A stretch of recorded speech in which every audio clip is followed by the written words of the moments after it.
Assalamualaikum warahmatullahi wabarakatuh.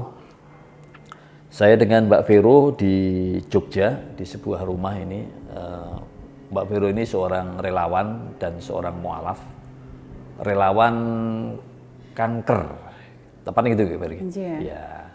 Dan Masya Allah beliau ini salah satu orang yang mendapat ujian penyakit kanker dulu sehingga kakinya harus diamputasi sebelah kanan, Pak. Iya. Bahkan paru-parunya juga sudah pernah mendapat, tapi beliau tidak berhenti. Alhamdulillah beliau sekarang sehat dan lalu menyediakan waktu dan tenaga untuk melakukan pendampingan kepada teman-teman yang mendapat ujian yang sama. Nanti beliau akan bercerita bagaimana prosesnya diamputasi, lalu bagaimana perjuangannya bisa bangkit kembali. Juga tidak lupa nanti beliau akan cerita bagaimana dulu beliau menemukan Islam gitu. Sehat nggih Mbak Vero? Sehat, alhamdulillah. Ini langsung aja nih Mbak Vero. Dulu gimana ketika teridentifikasi atau divonis mendapat kanker itu? Jadi awalnya tahun 2007 ada benjolan di mata kaki. Kemudian waktu itu saya belum ngeh apa itu. Saya pikir capek karena kan nyeri di kaki, kemudian kok buat jalan sakit. Terus pada akhirnya ketika naik motor kemudian jatuh, dari situ dibawa ke dokter. Nah itu pun tidak langsung oh ini kanker, karena kan sempat dikira patah tulang. Baru kemudian ketemu dokter spesialis yang bilang oh ini sepertinya ada kanker, kemudian baru dirujuk ke rumah sakit besar di Sarjito. Barulah dari situ tahun 2007 itu ketahuan bahwa kanker dan mengharuskan. Awalnya memang dokter langsung ngomong ini kalau tidak segera diobati harus amputasi. Tapi setelah itu memang dokter memprogramkan beberapa ini, pertama dioperasi, dibersihkan kankernya, kemudian 2 transplantasi tulang, donor tulang begitu. Tapi di perjalanannya tidak berhasil, artinya waktu itu sempat sudah nyambung tulangnya, tetapi infeksi berulang begitu. Nah waktu dokter memvonis ini kanker itu gimana perasaannya Mbak? Ya sempat kaget loh, apalagi dengar yang kanker tulang, masa sih gitu, soalnya masih nggak yakin ya. Terus akhirnya ya sudah menjalani aja. Memang waktu itu bingungnya malah bukan yang kanker, ya malah biayanya gimana ya, seperti itu. Tahun 2010 saya yang memutuskan sendiri meminta amputasi sama dokter. Dokter pun waktu itu kaget, loh kenapa? Soalnya masih bagus dan melihat kondisi saya juga biasa, nggak seperti orang sakit. Tapi saya memang kepengen cepat sembuh dan takutnya kan kanker itu cepat atau lambat itu akan naik dan kita nggak pernah tahu, bisa-bisa sampai ke paru-paru itu. Saya punya prinsip yang lebih baik kita kehilangan kaki daripada kita kehilangan nyawa. Saya waktu itu kan masih muda yang kepengen lihat temanku bekerja, temanku bisa main. Saya juga kepengen kok masa muda saya habiskan di rumah dan rumah sakit seperti itu. Gitu. Itu amputasi memang jalan satu-satunya? Kalau untuk kanker tulang memang amputasi memang jalan satu-satunya, meskipun ada juga beberapa teman yang mengganti tulang dengan megaprostesis semacam besi gitu. Tapi memang nanti beberapa tahun kemudian ada ausnya yang harus operasi lagi. Saya pikir amputasi toh juga nanti ada kaki palsu yang bisa digunakan, atau kalau saya tidak ingin pakai kaki palsu bisa pakai krek atau pakai kursi roda seperti itu. Waktu itu sudah terbayang nggak ketika memutuskan operasi bahwa nanti akan nggak punya kaki, lalu pakai kursi, lalu mendapat bulu dan sebagainya gitu nggak? Iya, sempat kepikiran, malah waktu itu saya tuh mikirnya malah yang lebih soalnya ke pacar. Waktu itu kan masih masa muda yang stresnya nggak mikir. Sudah ada pacar? Iya, nggak mikir kanker, tapi mikir pacar. Itu nanti pacarku gimana, meskipun dia nggak apa-apa, nanti aku tetap sama kamu ya, yang seperti itu. Tapi ya udah kembali lagi, pokoknya saya mau sembuh. Seperti itu. Iya, iya. Tapi pacarnya bukan yang jadi suami sekarang ya? Bukan. Tapi benar-benar ditinggalkan berarti? Saya malah yang akhirnya sepertinya dari apa ya, yang saya pihak keluarga, kok nggak sembuh-sembuh Vero, cari aja yang lain gitu. Nggih, pada akhirnya ya sudah, saya malah yang pelan-pelan, ya udahlah, tiba-tiba malah ketemu suami itu. Ya, ya, dalam perjalanannya itu fase-fase yang paling berat di mana? Kalau pengobatan malah nggak berat ya. Ya itu tadi kembali yang orang yang biasanya mendampingin saya selain ibu, ya pacar saya itu itu bikin yang fase terberat kalau untuk remaja ke atas gitu. Boleh nggak Pak dilihatkan? Boleh. Sebentar. Biar penonton tahu sih kayak apa sih. Jadi motongnya segini, tapi emang ini saya pengen custom yang lebih panjang saja biar batiknya kelihatan. Gitu. Inilah, ini kaki Mbak Vero ini. Lebih kuat ini Mbak daripada kaki yang alam. Karena dari besi. Jadi udah berapa tahun Mbak Vero pakai ini? Dari 2010 sampai sekarang 2005 berapa ya sekitar? Alhamdulillah sampai sekarang bisa seperti biasanya ya. Bisa bergerak, beraktivitas seperti biasanya. Bahkan Mbak Vero ini kemudian menjadi relawan.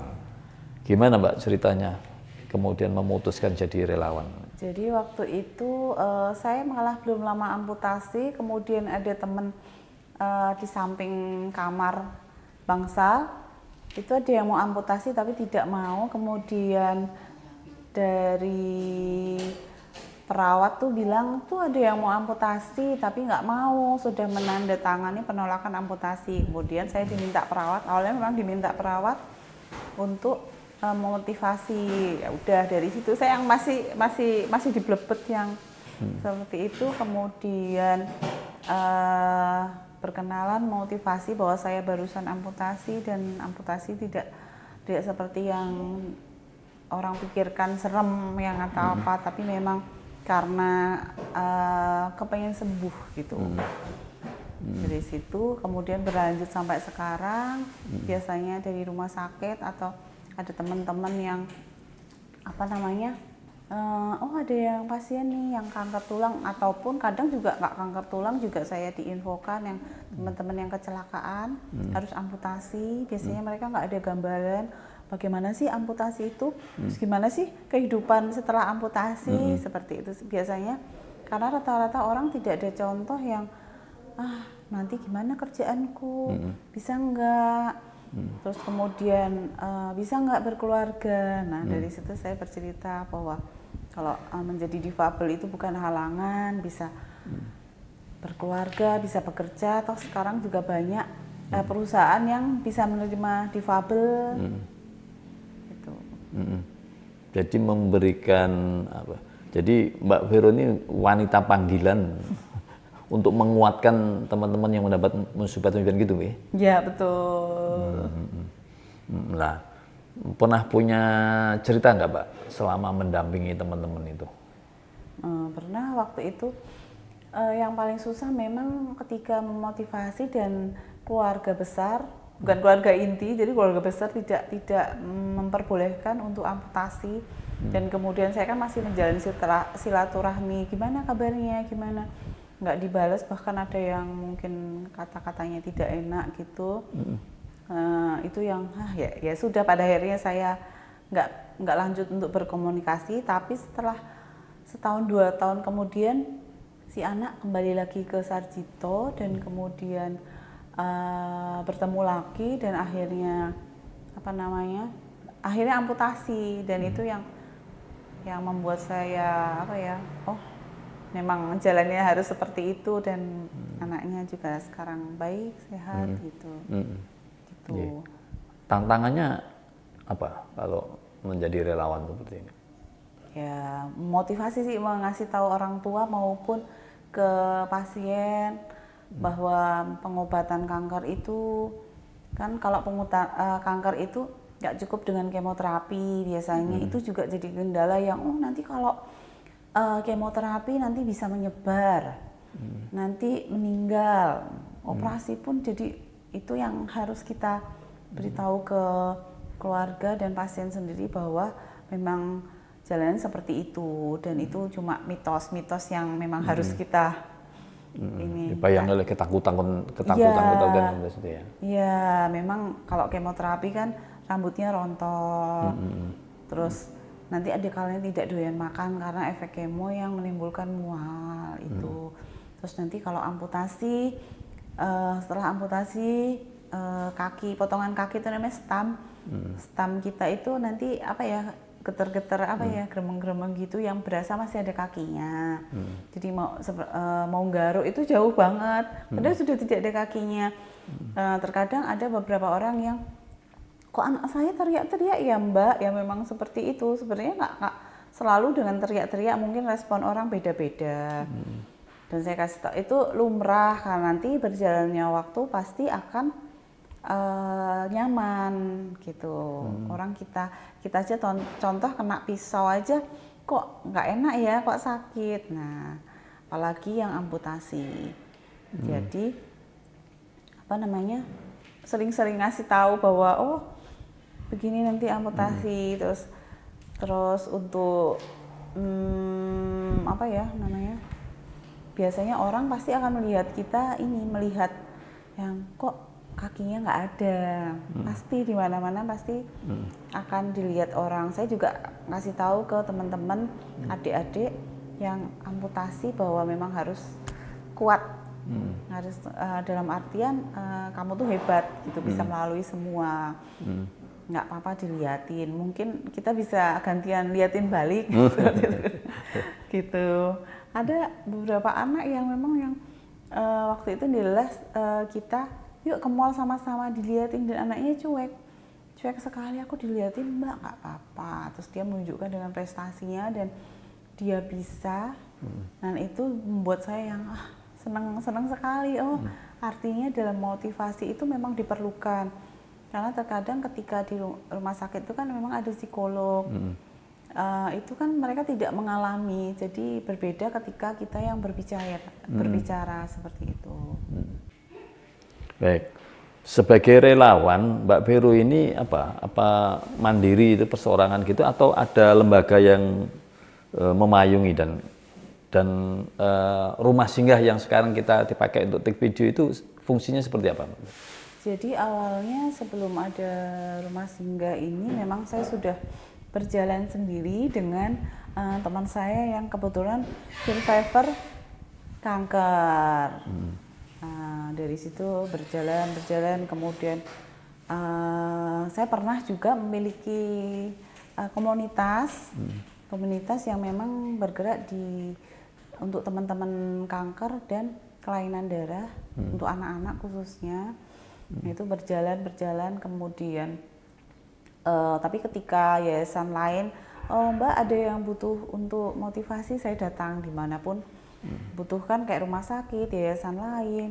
Terus kebetulan untuk rumah singgah ini baru milik Ibu Cinta di Jakarta, maksudnya pemiliknya dari Jakarta. Kemudian kami yang di sini membantu, terus saya lebih ke urusan ke pasien, ngasih motivasi ke pasien dan orang tuanya begitu.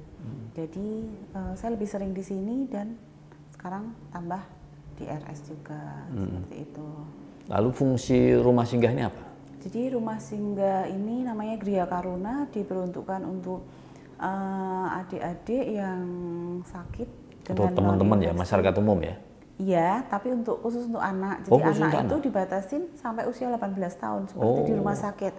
Umur 18 tahun ke atas sudah pindah ke dewasa, seperti itu. Jadi siapapun boleh. Tapi khusus untuk anak-anak di bawah 18 tahun? Iya, ginjal, autoimun, kanker juga boleh seperti itu. Jadi untuk menunggu perawatan pengobatan di rumah sakit, mungkin rumahnya jauh, Iya. nah bisa memanfaatkan ini sebagai tempat istirahat gitu ya. Iya, betul. Nah, soal biaya gimana, Mbak? Dan di sini biayanya 5.000 per kepala keluarga. Sudah dapat sembako, sayuran nanti dimasak bersama-sama. Jadi di sini tuh seperti rumah sendiri. Jadi artinya misal ibu A, oh tugasnya memasak, yang B tugasnya bersih-bersih. Jadi seperti rumah sendiri tapi dirawat gitu. Terus untuk apa namanya alat mandi pun dikasih. Gitu. Baik, ya, baik. Ini tadi rumah ini betul-betul sangat bermanfaat dan monggo ini komunitas seperti ini ada di beberapa kota, Mbak ya? Iya, banyak komunitas. Terutama di rumah sakit dekat-dekat rumah sakit besar ya. Iya. Ya. Baik, Mbak Vero. Nah, sekarang ini cerita tentang kemu'alafannya, Mbak. Gimana ceritanya dulu? Jadi Ya, sebelumnya agamanya apa dulu, latar belakang keluarga dan sebagainya. Jadi awalnya saya beragama Katolik karena keluarga besar kebanyakan Katolik, tapi memang ada juga yang Muslim. Terus waktu SMA, padahal saya nggak pernah berpikir untuk menjadi mu'alaf awalnya. Tidak pernah terbayang menjadi muslimah sebenarnya. Iya, belum pernah sama sekali. Waktu itu SMA saya bermimpi umroh yang saya pernah melihat Ka'bah dan sebagainya, itu yang saya nggak pernah membayangkan sebelumnya. Sampai pada akhirnya saya bercerita ke teman saya.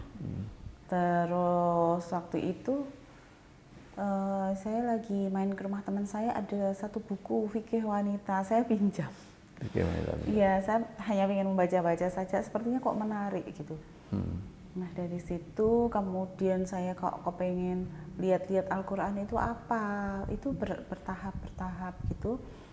Terus waktu itu, oh ya, saya lagi naik bis dan kemudian melihat ada penjual buku agama Islam kecil waktu itu, kayak semacam buku saku. Terus saya lagi pergi sama ibu saya, terus saya bilang, "Bu, saya mau beli itu." Ibu saya bilang, "Nggak apa-apa, kamu belajar." Iya. Belajar. Dari situ bertahap, kemudian semakin keinginan semakin kuat.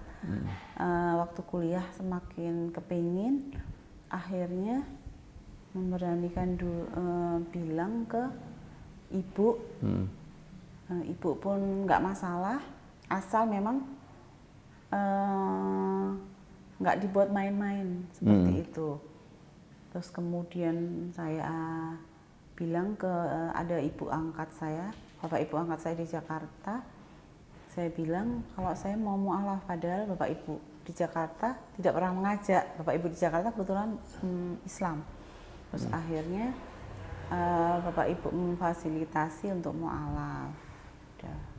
Tahun berapa tuh, Mbak? Tahun 2013-2014. Oh, udah lama ya? Iya, udah lama. Nah, rasanya kemudian setelah menjadi Islam waktu itu pertama kali gimana, Mbak? Ya, alhamdulillah seneng banget yang akhirnya bisa menjadi mu'alaf gitu. Pernah ada tantangan nggak? Karena biasanya yang banyak terjadi itu setelah masuk Islam lalu mendapat tantangan keluarga, teman-temannya dikucilkan, bahkan ada yang diusir, diputus suplainya dan sebagainya. Kalau Mbak Vero gimana? Ngalamin nggak? Mungkin ada ya teman-teman yang ngerasani seperti itu, tapi saya nggak pikirkan itu, dan memang karena ini memang dari hati, jadi biarlah. Artinya keluarga menerima. Iya. Semua keluarga menerima ya. Ya kalau keluarga inti menerima, mungkin kalau keluarga besar mungkin ada yang kok jadi ini ya mu'alaf, tapi meskipun itu dari pihak keluarga besar dari bapak maupun ibu banyak yang mu'alaf juga. Oh, saya Muslim juga. Waktu Kristennya Kristen apa? Katolik. Oh, Katolik ya. Aktif waktu itu, Mbak Vero? Aktif, saya juga aktif di gereja gitu. Kegiatan juga aktif. Kegiatan misdinar, Dan apa? yang terbayang sebelum masuk Islam itu tentang Islam seperti apa Mbak Vero? Ya, sepertinya saya ngelihat kayak damai gitu. Oh, gitu. Terus apa ya? Banyak hal-hal, ya saya baca sedikit dari yang fikih wanita, terus kemudian dari sepintas di Al-Quran itu seperti ada poin-poin yang membuat saya lebih tenang. Gitu. Oke. Apakah ada perbedaan yang antara bayangan Mbak Vero sebelum masuk Islam tentang Islam, kemudian setelah masuk Islam ada perbedaan nggak? Jadi lebih saya tuh senang dengerin suara azan waktu itu. Kayaknya teduh banget, dan bahkan waktu itu ketika yang saya cerita sedikit karena yang mimpi umroh itu dan kemudian menjadi nyata yang umroh itu, oh ini kan seperti di mimpi saya yang buat saya tuh bahagia luar biasa, yang kenapa bisa yang saya mimpikan benar-benar yang saya berada di Mekah Madinah yang Masya Allah, pokoknya saya nggak bisa ungkapin, tenang dan damai kayak gitu. Ya, dan alhamdulillah teman-teman, Mbak Vero ini mimpi itu sudah menjadi kenyataan gitu ya. Ceritanya gimana Mbak, mimpi umroh yang kemudian menjadi kenyataan itu? Jadi waktu itu saya cerita ke Mas Sabtuari Sugiarto bahwa saya tuh mimpi umroh sebelum kepikiran mu'alaf ya, waktu SMA. Artinya apa ya Mas? Saya bilang gitu. Itu setelah saya mu'alaf, terus paling ntar lagi kamu ini umroh gitu. Saya dibercandain kayak gitu.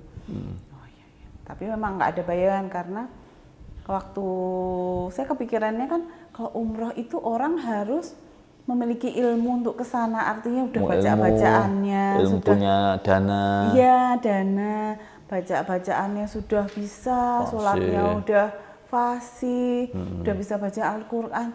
Nah saya aja belum bisa, masih belajar, saya benar-benar nggak ada bayangan ke sana. Nah dari obrolan kecil itu yang lewat Mas Sabtuari dan memperkenalkan ke Mbak Erli itu, jadi mimpi jadi nyata yang membuat saya sendiri dan keluarga, bahkan teman-teman waktu itu diundang ke Extreme Funneling yang seisi workshop itu menangis. Gitu.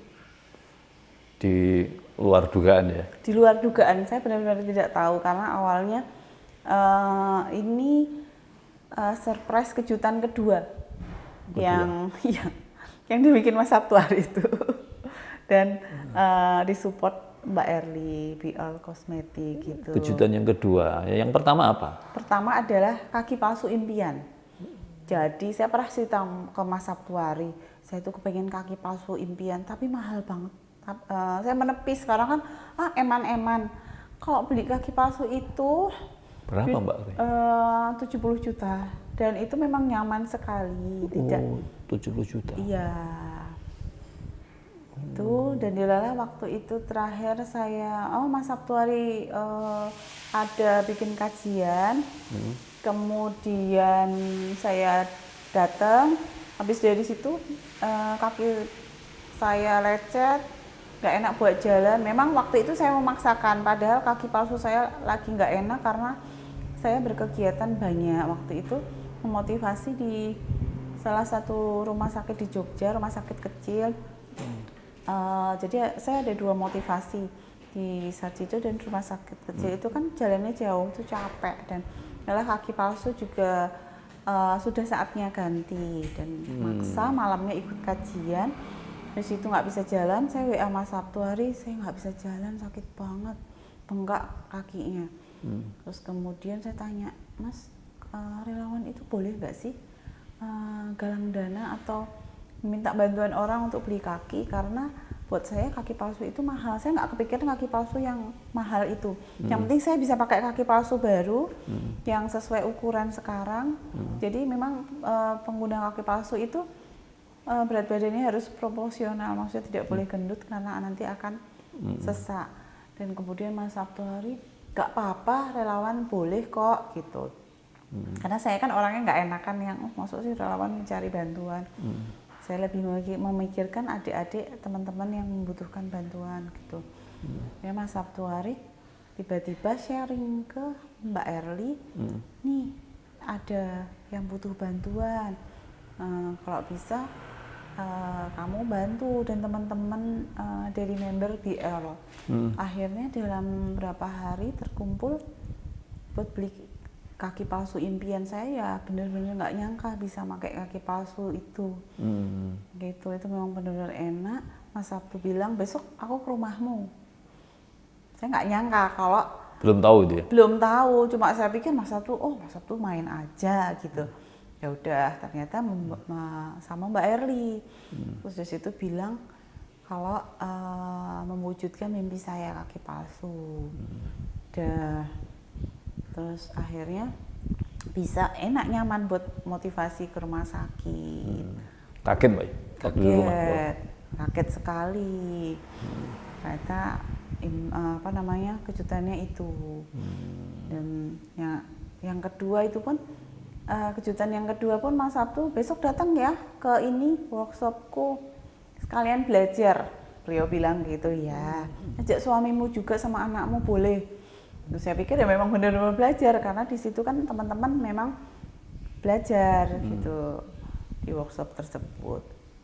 Nah itu juga benar-benar nggak nyangka. Itu pun dipastikan Mas Sabtu besok kamu beneran datang loh Fer kayak gitu. Ya saya bilang gitu. Nah itu mimpi yang kedua terwujud, alhamdulillah, dari memotivasi orang yang benar-benar saya ikhlas membantu karena memang sudah sembuh. Impian saya memang bisa membantu teman-teman yang membutuhkan motivasi atau apapun yang bisa saya bantu seperti itu. Ya biasa. Dalam bekerja Mbak Vero ini menerima panggilan itu saat-saat seperti apa misalnya? Jadi kalau dulu saya mesti ada waktu seminggu 2 atau 3 kali, atau ketika ada pasien saya datang lebih sering dulu, hampir setiap hari. Kalau sekarang karena sudah berkeluarga juga, jadi saya izin juga ke suami apakah boleh. Jadi kadang seminggu bisa 1 atau 2 kali gitu. Ketika saya bisa seperti itu, atau lebih sering saya di rumah di Gria Karuna karena sekarang alhamdulillah mendapat kepercayaan untuk bisa menjaga amanah ini gitu. Ya, yang disebut Mbak Vero tadi Mas Sabtu itu tempatnya Mas Sabtuari. Beliau ini seorang motivator, juga seorang pengusaha dan juga penggerak dari sedekah rombongan, gitu ya. Sehat selalu Mas Sabtu. Baik Mbak Vero, terima kasih nih kisahnya. Sebelum saya tutup mungkin ada yang mau disampaikan Mbak? Jadi untuk teman-teman yang sedang berjuang dengan kanker ataupun sakit lainnya, terus semangat, terus berdoa bahwa Allah pasti kasih kesembuhan, dan khususnya untuk teman-teman yang amputasi atau akan amputasi, bahwa kita bisa. Maksudnya amputasi tidak membuat kita berbeda dengan lainnya. Tunjukkan bahwa kita mampu, kita bisa bermanfaat untuk orang lain dan diri sendiri. Baik, Masya Allah. Mudah-mudahan bermanfaat Mbak Vero, terutama bagi saya dan mungkin bagi penonton semuanya. Terima kasih. Assalamualaikum warahmatullahi wabarakatuh.